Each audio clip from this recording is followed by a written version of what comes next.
Hi everyone.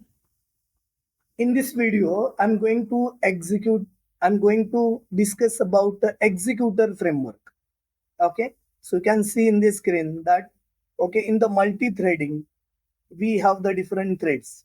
And there is a small concept, we call it as the thread pooling. Okay. So we can have the pool of multiple threads, and each thread is the reusable thread basically. So we can assign the different tasks to that particular thread, okay, so that efficiently we can reuse that particular thread. And you already know the advantages of the uh, threads basically. So how that thread pooling mechanism and the executor framework basically work together. Okay, so let's go ahead. You can see the executor framework in Java provides a way to manage and control threads efficiently, abstracting the complexity of manual handling threads, creation, execution, and the termination. You can observe this allows the developer to focus on the task execution rather than managing the underlying threads basically. Okay, so you can see there are the different components of this executor framework. Basically, first one is the executor. Okay, it is a simple interface that provides a single execute method basically. Okay, it is the runnable interface implementation. Okay, it represents an object that executes a submitted runnable task. Okay, second one is executor service. It extends the executor interface, okay, and provides more advanced methods for controlling the task execution, like submit, invoke all, shutdown. Okay, it is the core interface basically used to manage threads in your application. Okay, so next, executors. It is basically the utility class, okay, that provides the factory methods for creating the different kind of threads. So we can have the different methods, like first one, new fixed thread pool, okay, new catch thread pool, or new single thread executor. So there are the different ways through which we can create the, okay, executors, or we can create the pool of threads. Okay, and as already told you, okay, thread pool where we are going to create a predefined multiple set of threads. Okay, so that becomes the part of that particular pool. Now if any task is coming, okay, for the execution, basically first will be get assigned to the first, okay, thread, then second task to the second, third, fourth, okay, like that one. So if this pool, that in the case when I do have the multiple tasks, okay, which I have to execute, and we have the limited set of the thread. So assume I do have the 5, okay, threads created, and we are getting the 10 or the 15 or the 20 tasks to be get assigned. So first task, second task, like that one, all the 5 tasks will be assigned to the 5 threads. Okay, and as a 6th task is coming, okay, then it will be get assigned to the thread which will finish the task assigned. That means what, the thread which is free. So like that one, then second, third, fourth, like that one, okay, it will be get assigned to the again for the next time to the other threads too. So in this way, basically that thread pooling mechanism is used. Okay, so thread pooling is a small, we can say, the part of your entire executor framework basically. And practically, if we have to implement that, we can see that executor, okay, executor service, and the executors. Okay, all these three key components we are going to use. Okay, so you can see that if you want to see it practically, we can just try this one practically so that we can understand how this works. So for this one, already I have created one small application. In that one, I have created the two programs, two specifically classes. Okay, we can just simply see here is the two classes I have created. One task.java and another one is the demo executor framework.java. So in this one, what I'm trying to do, you can see, okay, in this the task class which implements the runnable. That means that here I have created the task as a thread only. Okay, in that one I am going to assign the name to the particular task. Okay, and that name I can just pass while creating the object of a task. So this dot name is equals to name. Here that I'm going to do. Now in this one, as I have implemented the runnable interface, so here I have to override the run method. And again, it is the very chiller one in my word. Okay, that means that it is very simple one. So public void run. Okay, in that I'm going to put the logic of that particular thread. So here I'm just putting println method. Okay, where I'm just going to show that, okay, what is the name of that particular thread which is getting executed over here. So thread name, okay, for that thread dot current thread dot get name, okay, and here is executing this particular, okay, name of a task. So through this one, this thread is executing this task. This thread is executing this task, that is I'm just showing here. Okay, here I just going to simulate that problem. So I have applied the thread dot sleep for the 1000 millisecond. Okay, that means what this will take the 1 second. That means what it will goes into the block, and then after the 1 second again it will come to the runnable to run phase. Basically, it is basically for simulation of work. That means what this task completion takes this much time. For that, okay, I just have created this. Then okay, as it is get done, then finally, okay, I have written again the same statement, thread current thread get name. That means what getting the name of the current thread. Okay, and has finished, okay, this one task. This is the name of a task. So very chiller class with one constructor and overriding the run method, which have already implemented a runnable interface. So created and trying to, okay, simulate exact the task basically. Okay, now we just move to the next, okay, class, demo executor framework. Okay, here basically the three components which I just explained in the previous slide that I shown you. Okay, so before going for that one, okay, in this class I do have the main method. Okay, there I just want to create the pool of threads. So for that one we are going to use executor service. Okay, here executor service is the variable. I'm just trying to create a of type executor service, and you can observe that the executor that provides the method to manage the termination and methods that can produce a future for tracking progress of one or more asynchronous tasks. Okay, so here by using the executors, okay, by using new fixed thread pool, I'm just creating a, okay, set of 3 threads. You can give any number over here, and that many thread pool of a thread will be get created. That many pool of a thread will be get created. So here I just have created the 3 threads. Okay, next you can just see here I want to submit the task for the execution. So again I just have simulated, like for that one I have created the for. Okay, in that one I just 0 to less than 5. That means that 5 times I'm just going to execute this loop. That means that I'm just simulating that, okay, 5 tasks has to be executed by these 3 threads.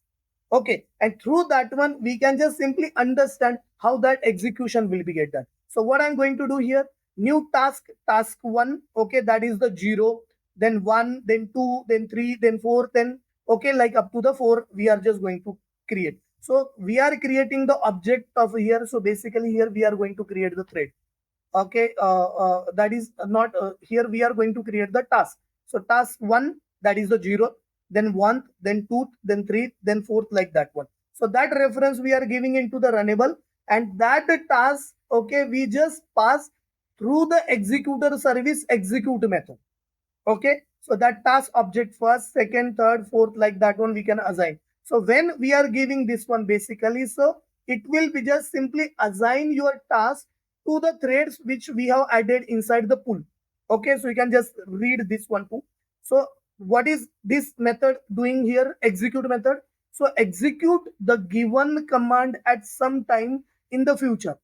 The command may execute in a new thread, in a pooled thread, or in the calling thread at the discretion of the executor implementation basically.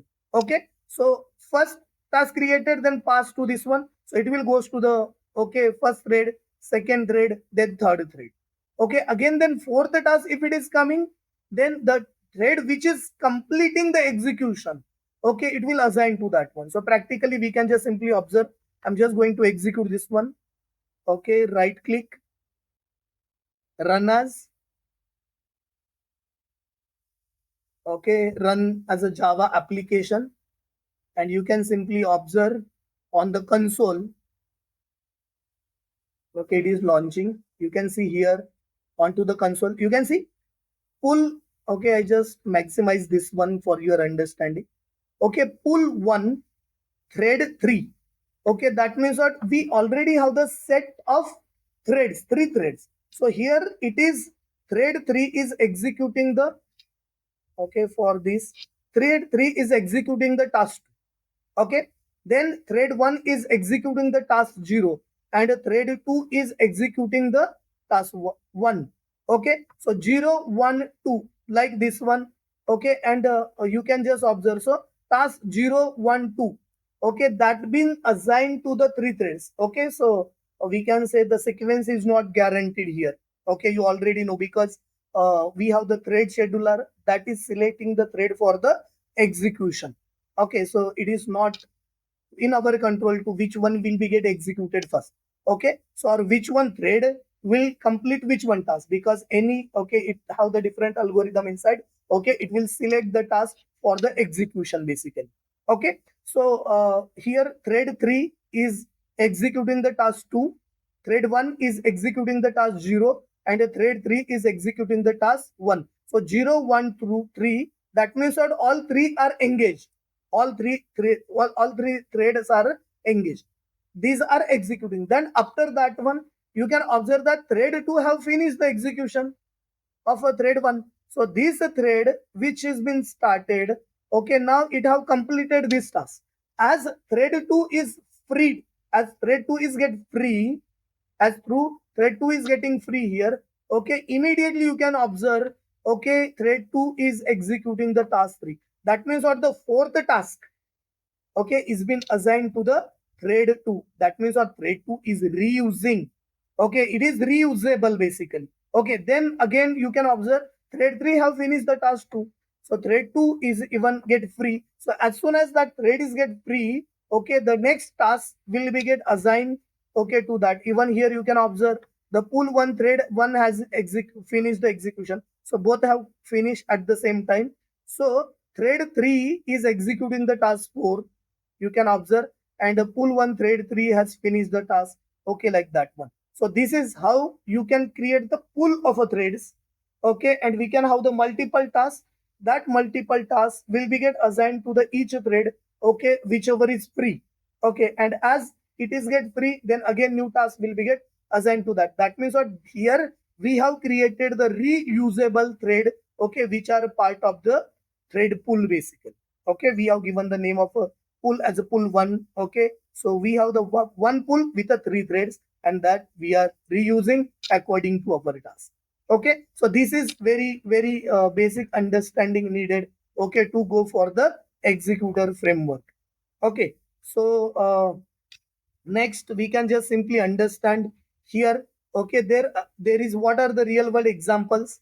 So many examples are there. Okay, I'm just going to explain you few. Okay, you can see the executor framework is widely used in a real world application to handle the concurrency, manage background tasks, and improve the performance by efficiently utilizing system resources. Okay, so to understand this, okay, I just go you to this one. Okay, okay, this is the example: web servers handling client request concurrently. Okay, you can observe in this picture. Okay, there are the multiple requests which are coming to the multi-threaded servers. Okay, so you can see that server can be Apache Tomcat. Okay, that can be a JT. When multiple clients sends a request to the server simultaneously, a thread pool is used to handle these requests concurrently. The server assigns each incoming request to thread from the pool, process the request, and then returns the thread to the pool for the reuse purpose basically. So you can observe, okay, here we have the multi-threaded server. Okay, in that one we have the pool of a thread. We can have the multiple threads. We can have the multiple threads. Then as each request come, okay, it will be assigned to the first thread, second request, third request, fourth request, and so on. Okay, as okay, as all the threads are executing, and if as soon as it completes the task, that means that response have been given and new request is come, so that request can be sent to the, okay, that free thread basically.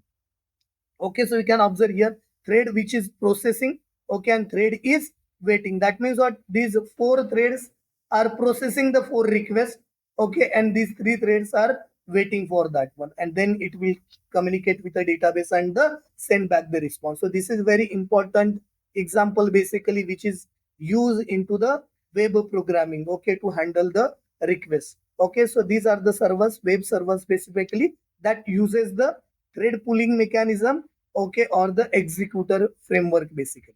Okay, so when web application handles multiple user requests, instead of creating new thread for each requester, the server uses fixed or cache thread pool. This allows it to serve thousands of requests efficiently without running out of the system resources. So you can see, okay, if we have to do this one, okay, executor service, okay, through the executors, we are creating the pool of 10 threads, okay, and then as request is coming, okay, which is there added into the request list, okay, first request, okay, it will be go for the processing, then second, third, fourth, and so on. So like that one, this will assign the each request to the, okay, different threads which are present into the pool of threads. So this is basic understanding needed when you go for the execution of a executor framework. Okay, so this is basically, okay, from my end. Okay, if you have liked this video, you can like, share, and the subscribe. Okay, this is the contact details which I have given. So you can just walk through the buildlogic10x.com. Okay, or if you have any questions, any doubts, you can just mail me on iconsilto@gmail.com. Okay, or you can just WhatsApp me on this given number. Okay, so thank you so much. Thank you for watching this video. Please like, share, and subscribe the channel. Thank you.